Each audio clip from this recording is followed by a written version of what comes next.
بسم اللہ الرحمن الرحیم ایاک نعبد و ایاک نستعین۔ مراد سعید آپ کو، آپ کی NHA کی ٹیم کو، سب کو آج میں خراج تحسین پیش کرتا ہوں کہ یہ ایک آپ نے نئی سوچ لے کے آئے ہیں پاکستان میں کہ ہم اپنے ابھی تک صرف ڈیولپمنٹ فنڈز کو استعمال کرتے ہیں سڑکیں بنانے میں اور ہسپتالوں اور اسکولوں میں،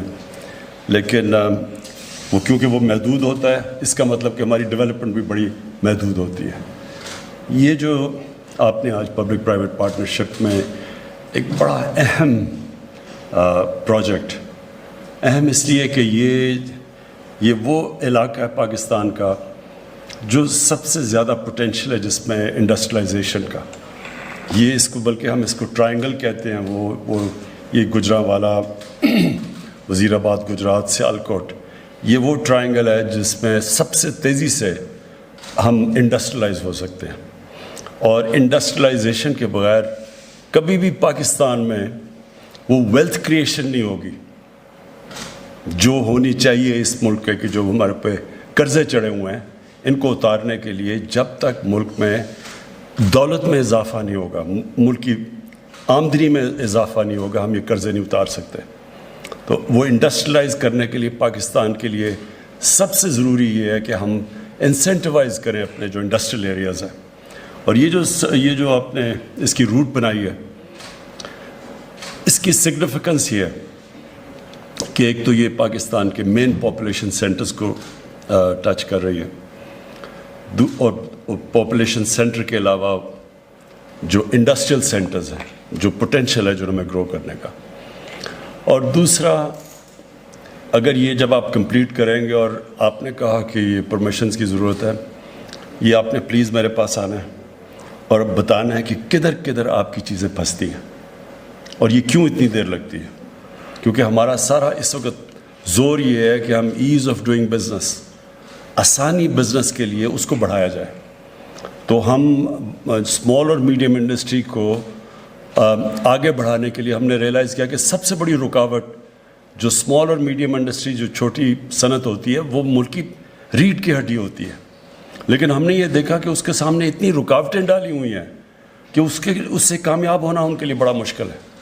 تو اس لیے ہم یہ ساری ریگولر ایکسرسائز کر رہے ہیں رکاوٹیں دور کرنے کے لیے۔ تو آپ کے بھی راستے میں یہ جو پبلک پرائیویٹ پارٹنرشپ میں جو رکاوٹیں ہیں، آپ نے پلیز ہمیں PM آفس کو بتانا ہے اور ہم انشاءاللہ یہ آپ کی دور کریں گے۔ تو یہ جب کمپلیٹ ہو گیا اور 100 کلومیٹر کا فرق پڑ گیا جو کہ پرانا موٹر وے اور اس میں، آپ صرف یہ تصور کریں کہ اس سے ملک کو کتنا زیادہ فائدہ ہے۔ 100 کلومیٹر ایکسٹرا گاڑیوں کے جانے کا مطلب کہ ہر گاڑی 100 کلومیٹر کے اوپر ایکسٹرا پٹرول اور ڈیزل کا خرچہ ہے، اور یہ یاد رکھیں کہ یہ ہم امپورٹ کرتے ہیں، تو یہ صرف یہ نہیں کہ خرچہ زیادہ، یہ امپورٹڈ فیول ہے، اس کا مطلب کہ ہمارے ڈالرز اس میں خرچ ہوتے ہیں۔ تو اور اس کی دوسری چیز یہ ہے کہ جو گاڑیوں کی ویئر اینڈ ٹیئر ہوتی ہے، جب وہ 100 کلومیٹر زیادہ چلتی ہے گاڑی، تو اس کے پرزوں کے وہ اس کی گاڑی کی ایک لمیٹڈ ٹائم ہے کہ کتنی میل کر سکتی ہے گاڑی۔ تو 100 کلومیٹر کو لگا لیں اب آپ کہ 20 سال میں کتنا خرچہ آیا ہوگا اس ملک کا، 20 سال میں کتنی گاڑیاں گئیں، کتنوں نے 100 کلومیٹر ایکسٹرا خرچہ کیا،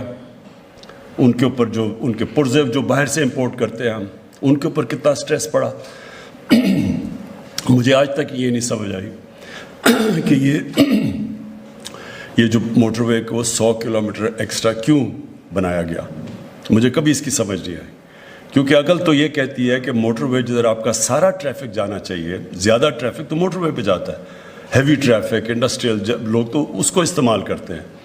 تو وہ جب ٹریفک اتنا زیادہ ٹریفک، 100 کلومیٹر ایکسٹرا ٹائم زیادہ، فارن ایکسچینج کا خرچہ، پیٹرول کا خرچہ، ویسے بھی جو آدمی کی جیب سے ایکسٹرا پیسہ جا رہا ہے، اس کی مجھے کبھی سمجھ نہیں آئی۔ تو یہ وہ جو غلطی کی گئی تھی، کیونکہ اصل میں تو یہاں موٹر وے بننا چاہیے تھا، ادھر ڈیول کیریج وے بنا دیتے، 2 سڑکیں بنا دیتے، لیکن موٹر وے بنانا وہاں یہ ملک کو یہ کبھی اس کی صحیح معنی میں اس کو اسیس کیا جائے کہ کتنا ہمیں نقصان ہوا ہے اب تک. اور یہ وہ اب انشاءاللہ 2 سال میں آپ نے ٹائم دیا ہے کہ پہلا فیز، اور انشاءاللہ ہم بڑی جلدی آپ کا پروسیس کریں گے کیونکہ بڑا وائبل پروجیکٹ ہے. تو اس کا مطلب یہ کہ آپ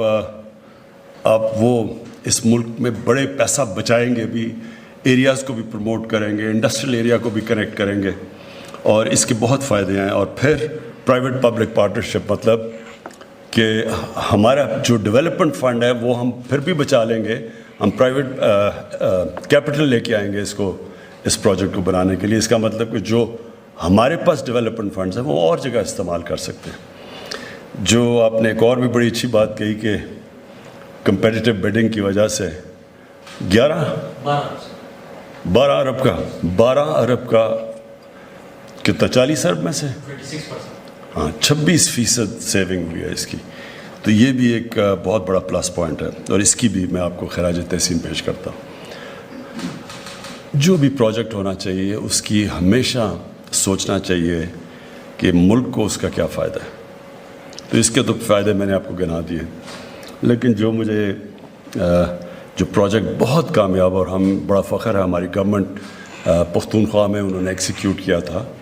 سوات موٹر وے. آج اگر سوات موٹر وے کے آپ فائدے دیکھیں، اس نے جو کھول دیا سوات کو، عید کے دوران عید کی چھٹیوں میں 27 لاکھ گاڑیاں گئی ہیں وہاں اس موٹر وے کا استعمال، 27 لاکھ. اب یہ سوچیں کہ اس کے اوپر کس طرح کا پیسہ جنریٹ ہو سکتا ہے اکانومی کے اندر. ہمارے پاس جو آبادی ہے ہماری 22 کروڑ،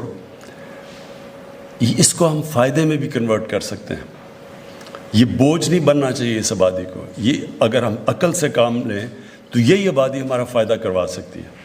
اور یہ جو پبلک پرائیویٹ پارٹنرشپ وہ تب آتے ہیں جب ٹریفک اتنا ہو، تب وہ پرائیویٹ انویسٹمنٹ آتی ہے اس کے اندر. تو ہمارے پاس تو 22 کروڑ لوگ ہیں، ہم تو بڑی ایریاز چن سکتے ہیں جدھر ہمیں اپنے ڈیولپمنٹ فنڈز بچانے چاہیے اور ہمیں پرائیویٹ کیپٹل لانا چاہیے. اور ابھی تو شروع ہوا ہے یہ، اس کو دیکھ کے آپ انشاءاللہ دیکھیں گے کہ اور بھی پرائیویٹ انویسٹمنٹ آئے گی اس کے اندر. میں جو آپ نے اگلے پروجیکٹس کی بات کی، پاکستان کے اندر جو ٹورزم ہے یہ ایک اتنا بڑا شعبہ ہے جو بالکل ڈیولپ نہیں کیا ہم نے. اور اس میں جو ابھی تک تو صرف ڈومیسٹک ٹورزم ہمیں نظر آ رہی ہے. تو جو آپ نے اگلے پروجیکٹس بتائے، سوات موٹر کو دیر پہ لے کے جانے کا، پھر دیر سے آگے چترال اور وہ کنیکٹ کرنا گلگت، اگر یہ موٹر وے بن گیا تو اس کے بعد آپ دیکھیں کہ پاکستان میں ایک تو جو اس سے ویلتھ کریشن ہوگی، باہر سے ٹورزم آئے گی. باہر سے ٹورزم کا مطلب کہ ڈالرز آئیں گے پاکستان میں. ہمارا اس وقت سب سے بڑا مسئلہ یہ ہے کہ ہم نے اپنی ایکسپورٹس کے اوپر توجہ نہیں دی. تو جیسے ہی ہماری اکانومی بڑھنی شروع ہوتی ہے ڈالر کی کمی ہو جاتی ہے، امپورٹس زیادہ ہوتی ہیں. جب امپورٹس بڑھاتے ہیں تو ہمارا کرائسس ہو جاتا ہے، IMF کے پاس جانا پڑتا ہے، ڈالر کم ہو جاتے ہیں. تو ڈالرز بڑھانے کے لیے ٹورزم ایک بہت بڑا انڈسٹریلائزیشن، ٹورزم، یہ 2 ایریاز ہیں. ایکسپورٹس بڑھائیں اور ٹورزم کے اوپر کریں شارٹ ٹرم میں، اور پھر اوورسیز پاکستانیز کو انویسٹمنٹ لے کے آئیں. تو یہ شعبے ہیں جدھر سے ہم، جب تک ہماری ایکسپورٹس اس لیول پہ نہیں پہنچتی تو ہم اپنے ملک میں یہ جو ڈالر گیپ ہے، جدھر کم ڈالر کا ڈیفیسٹ ہے، وہ ہم پورا کر سکتے ہیں. اس کے لیے یہ جو آپ موٹر ویز آگے آپ نے پلان کیا ہوا ہے، سوات سے دیر اور دیر سے اوپر چترال اور چترال سے گلگت، یہ ساری چیزیں ٹورزم ویلتھ کریٹ کریں گی پاکستان کے اندر. اور جو آپ نے اتنے تھوڑے وقت پہ اتنے NHA نے کام کیے ہیں، آپ نے جو بھی فگرز بتائی کہ وہ جو کہتے تھے ہم سڑکیں بنا رہے ہیں اور ساری سڑکوں کے اوپر ووٹس لیتے تھے، اس کے مقابلے میں جو اب کیا جا رہا ہے یہ ویسے فواد چودھری آپ کو یہ پروجیکٹ زیادہ کرنا چاہیے. کسی کو پتہ نہیں ہے کہ 3 گنا زیادہ ان سے اب تک سڑکیں بنا چکے ہیں، اور انشاءاللہ ان سے سستی بھی، کیونکہ وہ سڑکوں کی کمیشن وہ لنڈن میں فلیٹس نہیں لیے جائیں گے اسے. میں آپ سب کا شکر گزار ہوں اور پھر سے مبارک اور خراج تحسین پیش کرتا ہوں.